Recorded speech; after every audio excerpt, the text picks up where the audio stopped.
et bienvenue à Rendez Vous avec Yasmin and Kumar. Today we look back on a great shared history between France and Sri Lanka as we celebrate 75 years of diplomatic relations between the two countries. Actually, the ties between the two countries predate to 1859, when Jean-Paul Auguste Gramblot was appointed as consul to Ceylon and Burma. And not forgetting several French travelers to Ceylon. François Pirard de Laval in 1608, Jean-Baptiste Tavernier in 1648. The two French naval expeditions to Ceylon in the 17th and 18th centuries were of significant importance. The first French naval expedition in 1672 left behind a living legend in the illustrious family of de Lannerolles, who are today the 12th generation of French Lieutenant Sieur de Lannerolles. The naval battle of the Anglo-French War, the Battle of Trincomalee, was fought in 1782 off the coast of Trincomalee in northeastern Sri Lanka, famous throughout history as one of the finest ports in the world.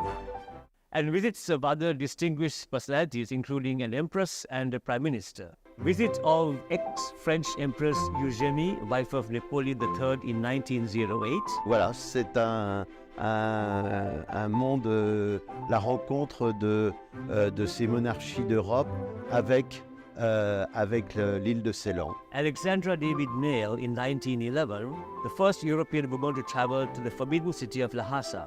Count Thamoni lived in Ceylon from 1920 to 1941, and this was a period vibrant with French culture, with the French Literary Association where Count Thamoni was a member, and the visit of two times former French Prime Minister Georges Clemenceau in 1921.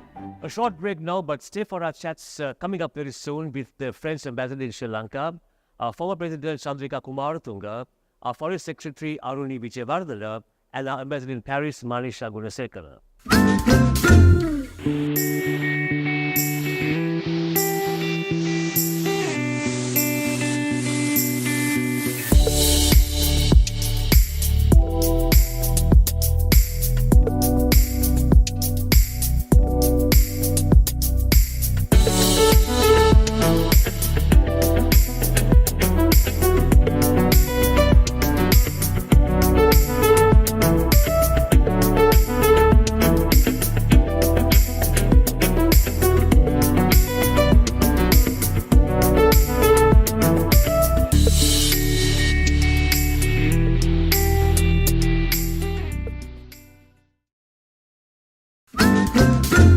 Bonjour, Monsieur l'Ambassadeur. C'est un grand plaisir toujours de vous accueillir dans l'émission Rendez Vous. Merci, c'est un plaisir de participer. Merci à vous de m'inviter. Un an après votre arrivée ici, la France et le Sri Lanka fêtent 75 ans de relations diplomatiques. Quelles sont vos émotions d'être dans le pays à ce moment significatif? Je crois que j'ai beaucoup de chance de représenter la France ici à Sri Lanka à un moment un peu exceptionnel dans l'histoire comme ce 75e anniversaire. Et ça me conduit bien sûr à réfléchir sur l'histoire des relations entre les Sri Lanka et la France. Et puis je bénéficie aussi de tout ce qui a été construit par mes prédécesseurs, de tout cours sur cette coopération franco-sri-lankaise. Et j'ai bien sûr aussi beaucoup de chance en pouvant participer à la première visite d'un président français sur le sol sri-lankais en juillet dernier, quand le président Macron est venu et a rencontré le président Wickremesinghe.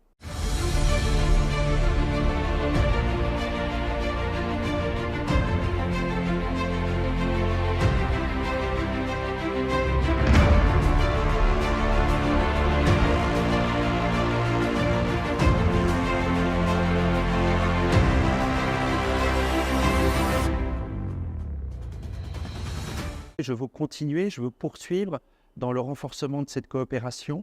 Et une des façons dont la France travaille actuellement beaucoup pour renforcer ses relations avec le Sri Lanka est à travers le soutien que nous apportons pour aider le Sri Lanka à sortir de la crise économique, à restructurer sa dette. Vous savez que la France est le président du Club de Paris. Je crois que c'est une des façons dont nous pouvons aider concrètement les Sri Lankais aujourd'hui de la façon la plus importante. Donc nous y travaillons beaucoup. Ambassador, what projects are there to further enhance cooperation in the areas of, say, politics and economics and culture that will further bring our two people closer to each other? We actually have many cooperation projects. Maybe I can give you two examples which are of projects which are important for me.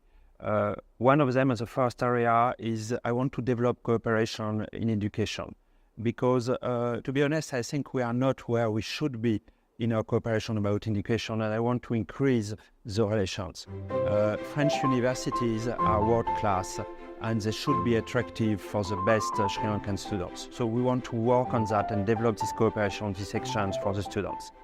And another area in which I want also to go further is I want to give actually every people in Sri Lanka a chance and an opportunity to experience the French culture. And we have here in Sri Lanka a network of 5 Alliances Françaises all over the country. And it's an opportunity to learn French and to have French classes, but also to experience French culture through many events. Most of them are free.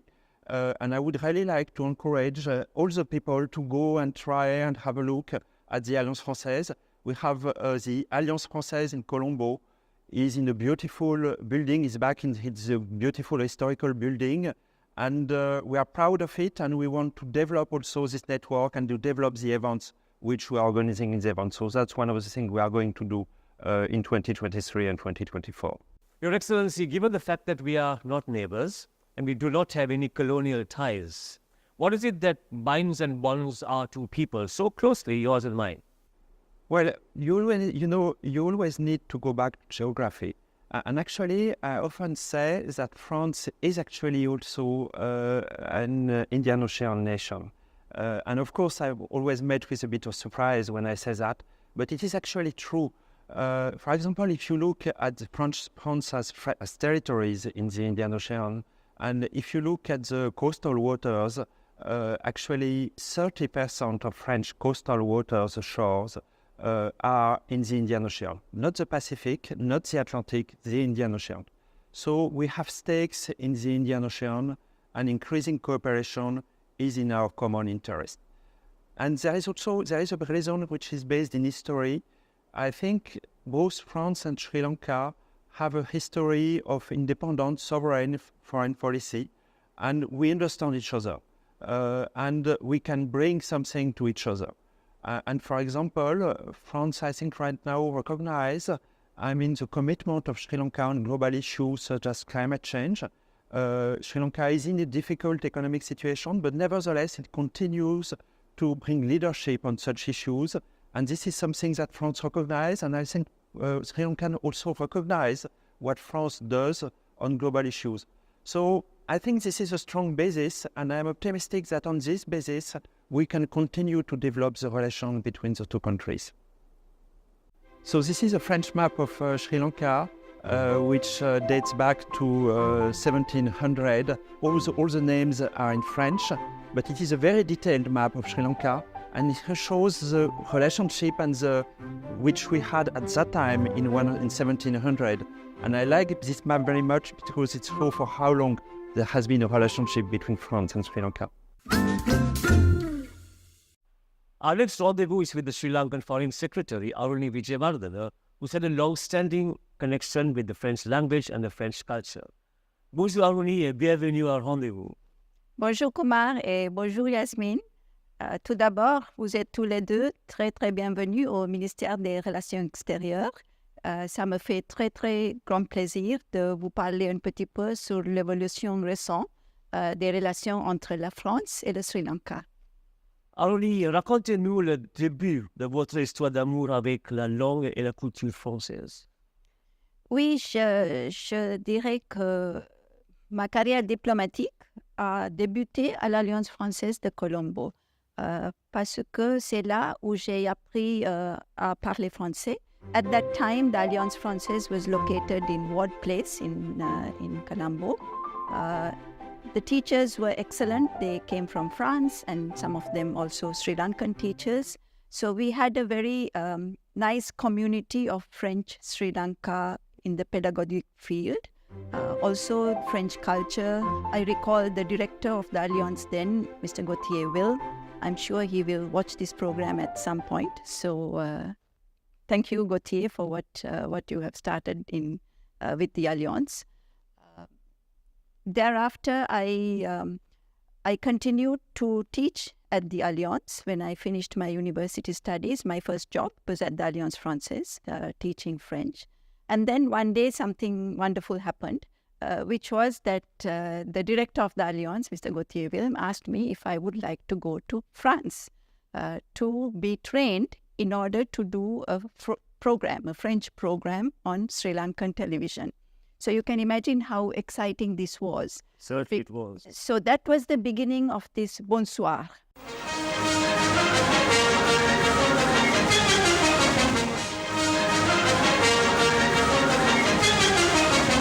The excellent work that Yasmin and Kumar, you are both continuing right now. That's how Bonsoir started. I did it for a short time, for about 6 months, but then I think soon after that, I sat the Foreign Service exam, so I was selected to join the Foreign Ministry. So that's a little bit about the beginning of l'histoire d'amour qui continue jusqu'aujourd'hui. So Aruni, 75 years down the line, where do you think we stand, these two countries, in terms of bilateral relations? This year, a number of things happened which were firsts. We had a first visit by a French head of state to Sri Lanka. President Macron was here. For the first time, France, the head of the Foreign Ministry of Sri Lanka, that is myself as Foreign Secretary, and the Secretary General of the French Foreign Ministry, we met in Paris for a bilateral discussion. So for myself, personally also, it was a very good souvenir, because I remember the first time I went to France in 1985 on scholarship from the French government. That was my previous visit to the Foreign Ministry. So that was how many years? 30-something years. What was the feeling like going back after 37 plus years? A lot of memories, because I remember very clearly the first visit where, and I think perhaps the lady who welcomed me at that time is also going to watch this program at some point, Madame Toureau. She was in charge of bilateral cooperation. So I had this personal reflection when I went there. The discussions were very good.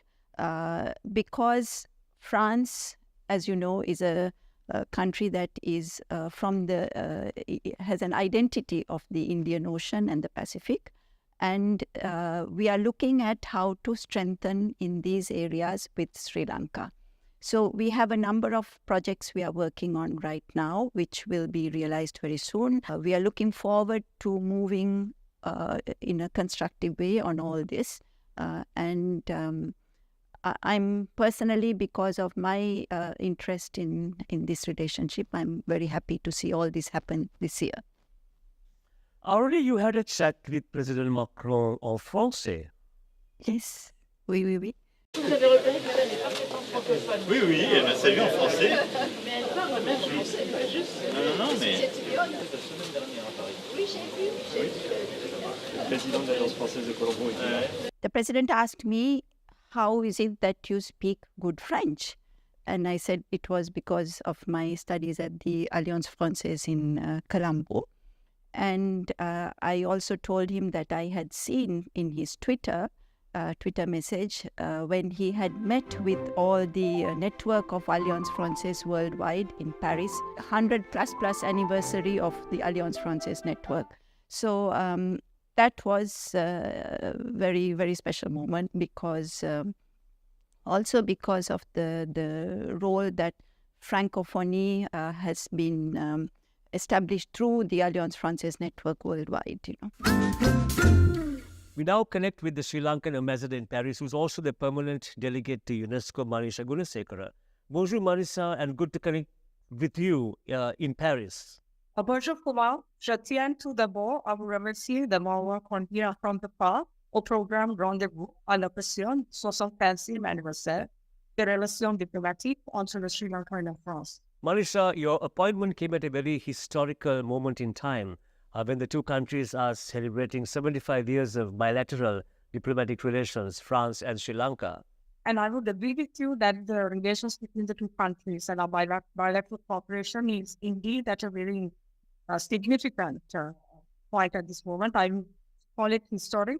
And I would also say that it's an exciting moment in our bilateral cooperation between the two countries.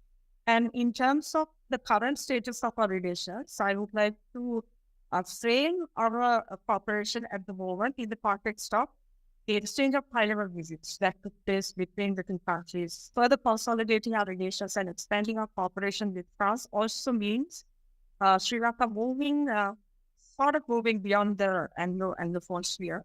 Now, with regard to the Sri Lanka embassy in Paris, we are planning to organize a series of events to celebrate the anniversary. So around October, we have first of all planned to host a reception for the diplomatic corps and French dignitaries as well as French friends of Sri Lanka. We also hope to have an exhibition of Sri Lankan art focusing on the work of three Sri Lankan artists. Sri Lanka Embassy in France is also in the process of preparing for the first political consultations, bilateral consultations at senior official level between the two foreign ministries that would take place in Sri Lanka.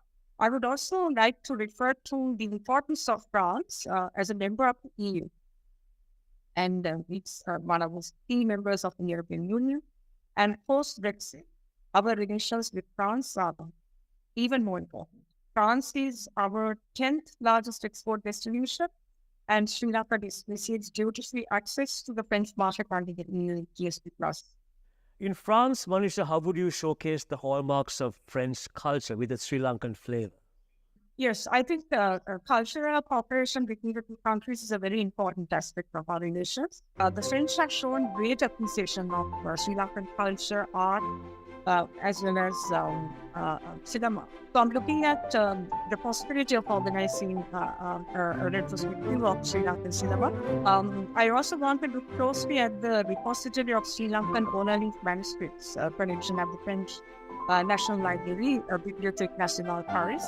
And now, one of the most important aspects that I want to refer to here, Kumar, is the value of the Sri Lankan community, the French Sri Lankan community. This is one of our greatest assets.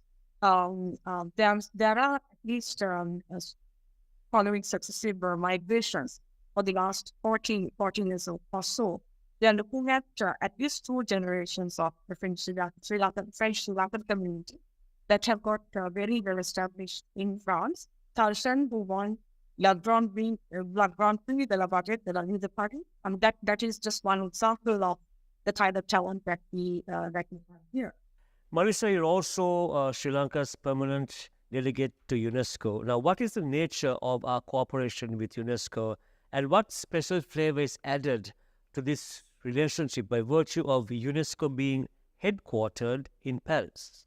Now, UNESCO at the inception placed a lot of emphasis on the rebuilding of schools, libraries, museums, etc.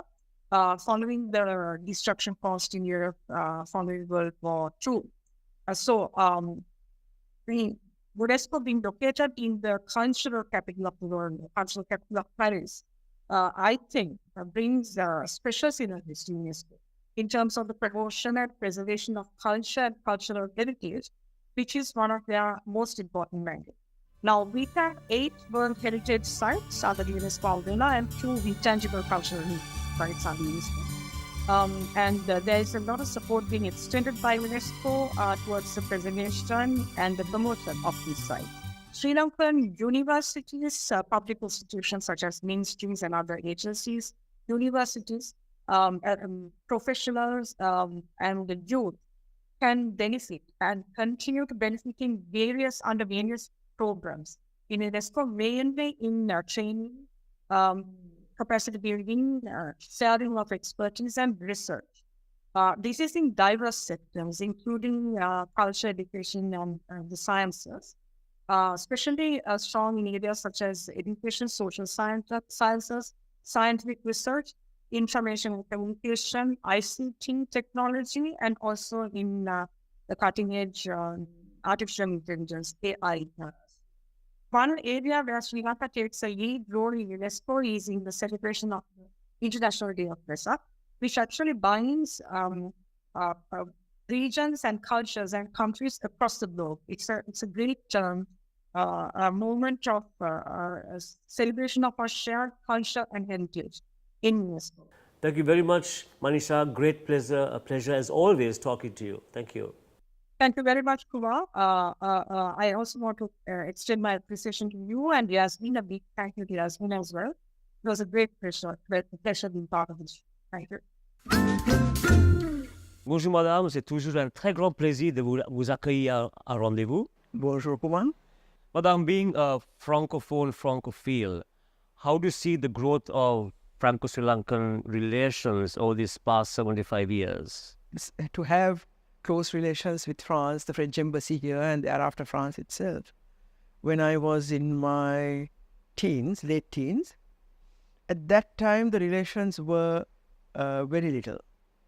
We always had an ambassador and good relations, well, good friendships, but there was very little investment. There was a person-to-person contact because I think France at one time had we had the largest number of tourists from France. That was in the 60s, 70s. Then, of course, with the military conflict, that sort of went down to almost zero. And then I saw it grow, if I may say so, especially during my presidency. I went to France a few times, had very good relations with the presidents, President Mitterrand, President Chirac, and we took business delegations from here. And also the number of students, because I did my O-levels and A-levels in French, and also went to the Alliance to learn spoken French. There weren't very many students then, but then it has grown hugely. It has grown hugely. The interest in France, the interest to learn French, very few. I was the first ever Sri Lankan student, male or female, to go into university, to do a university degree in France. But now, as you know, loads of people go there to study at the universities and so on. So the interest and the connections have grown. Quel est l'élément le plus significatif et inoubliable dans vos relations avec la France, disons personnellement, culturellement et aussi politiquement? Politiquement, évidemment, sans aucun doute, c'était les événements de mai 68. Je suis arrivé quelques mois avant, 8-9 mois avant, à l'université, première année de l'université, et ça avait éclaté dans les universités. J'étais à l'université d'Aix-en-Provence, à Sciences Po d'Aix, et je suis monté à Paris pour la deuxième, troisième année et pour le doctorat. Mais on s'est tous précipités à Paris, on était sur les barricades, et tout ce qui s'est passé, l'éclatement de liberté, des idées libres, etc., ça m'a beaucoup marqué. Et culturellement, dans votre vie? Le théâtre, j'adore la danse et le ballet, lire, la littérature et tout ça, participer dans des discussions, c'était vraiment tout un nouveau monde pour moi. J'ai dit, j'étais accueilli avec beaucoup d'affection par les jeunes, qui sont devenus mes amis, qui sont encore mes amis au bout de presque 50 ans. J'étais invité chez eux, dans leur maison, à manger, quelquefois passer des week-ends. C'était formidable. Mes professeurs étaient très, très gentils. Ils m'invitaient chez eux. Et j'étais le seul à Sciences Po à Paris, j'étais le seul étudiant, mâle ou femelle, de notre partie du monde. De toute l'Asie du Sud-Est, j'étais le seul. Et à l'époque, il y avait une sorte de folie pour l'Inde. Donc, I rode on that wave. The skin color also. Et à l'époque, il y avait une sorte de mode pour la peau brune. Et j'avais des cheveux noirs longs comme ça, donc... Vous avez réussi.